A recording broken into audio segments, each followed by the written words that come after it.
Well, ladies and gents, welcome to this market trade review. We're just going to catch up on gold. We looked at gold last week. For anyone who haven't seen it, check out our post from last week. We were looking at opportunities for long in gold. I just want to catch up and see how that trade's coming along and look at how it's developed and what entries and executions we could have had a look at. So just a very, very quick reminder of what we were looking at. We had two areas of single prints and low volume nodes, areas in which the price is likely to be drawn back up through in an attempt to establish fair value and challenge and explore these relatively unexplored areas of the chart.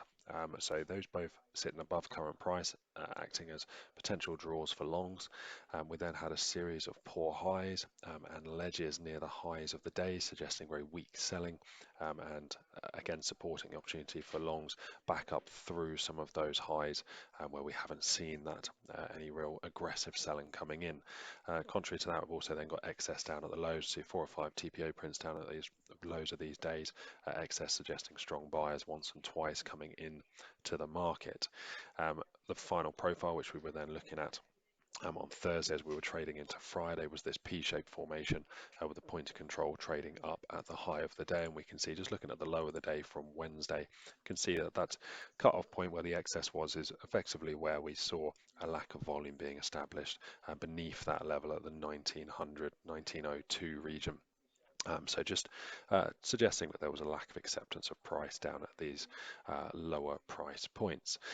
Now, in terms of all of that, then suggesting opportunities to potentially get back long in terms of the candlesticks, the price action itself.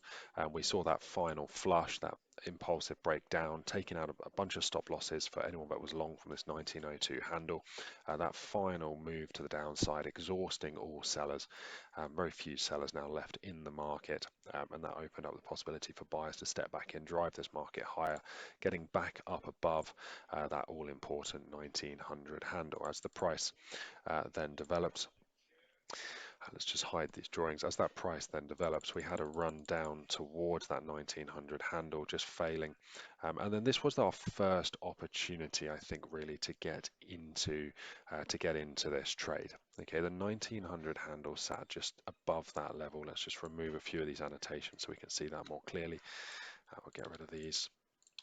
So we have a nice clear view of what's going on. That 1900 handle acting as support for us in here, and the first of our potential triggers came in, which was this piercing pattern.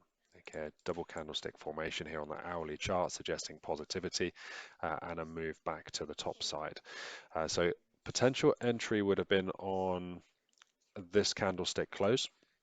Stop loss just down below this low, and then next question was potentially where are potential targets. So just bringing those profiles back in, we'll just have a look and see where potential target areas could have been, and we had regions back up towards the highs of the previous day on the Thursday, that P-shaped formation, a very conservative target, but would have been T1. Okay, that would have got you just a little over a 1-to-1 risk-to-reward ratio.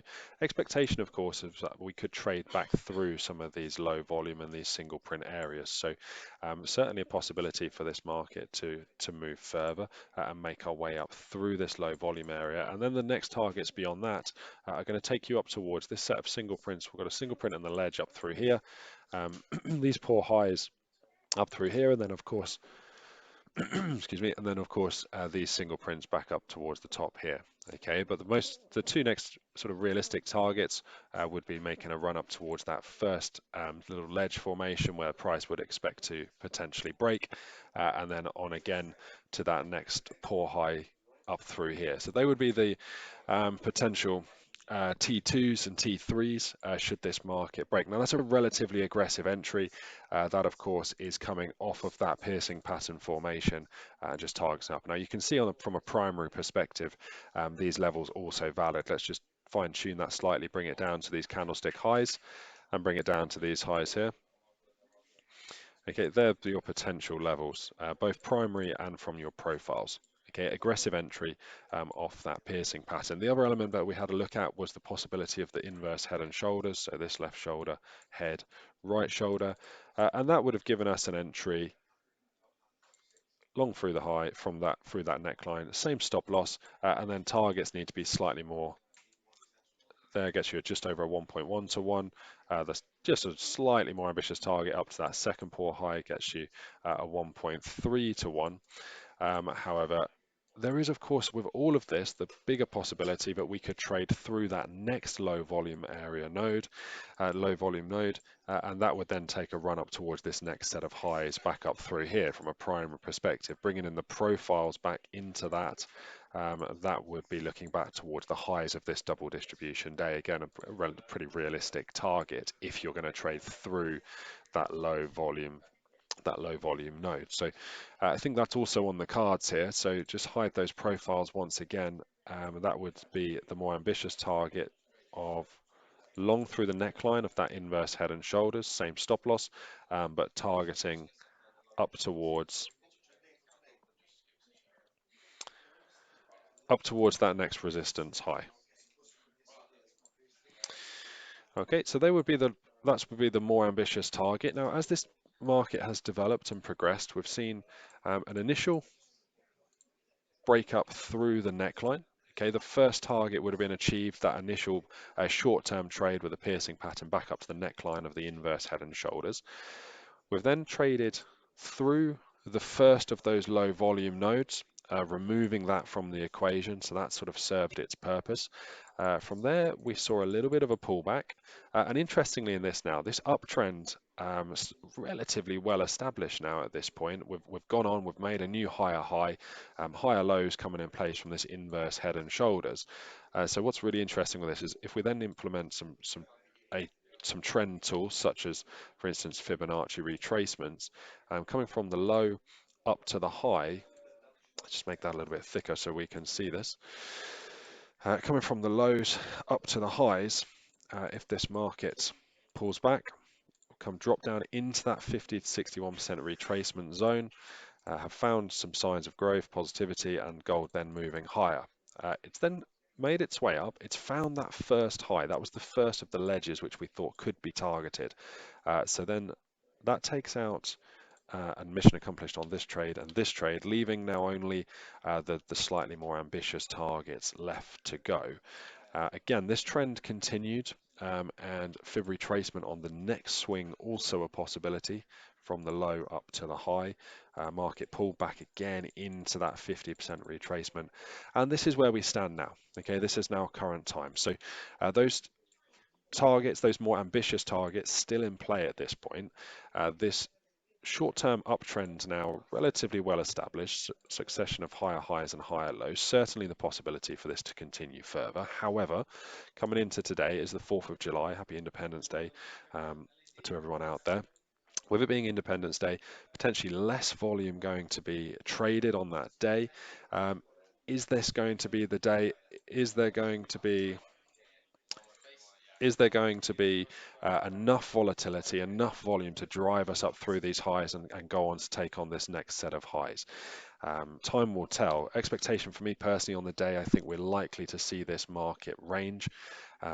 If we're looking towards yesterday's profiles, no real evidence to suggest that this is going to continue rallying higher. Point of control was left down towards the lows, single prints top and bottom, so a bit of indecision, and generally a pretty thin profile day, which means we're inclined to perhaps trade back through that day and try and establish some fair value in and around this region.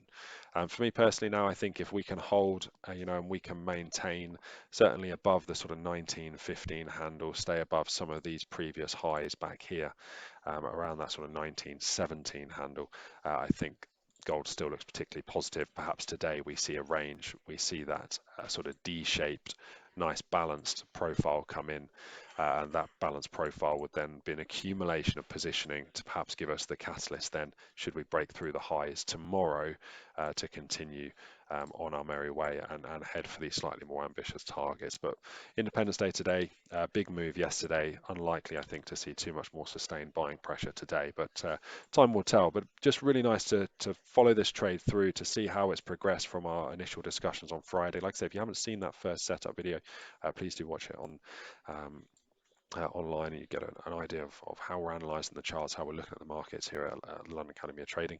But nice to see this developing. Those of you that have taken this trade, well done.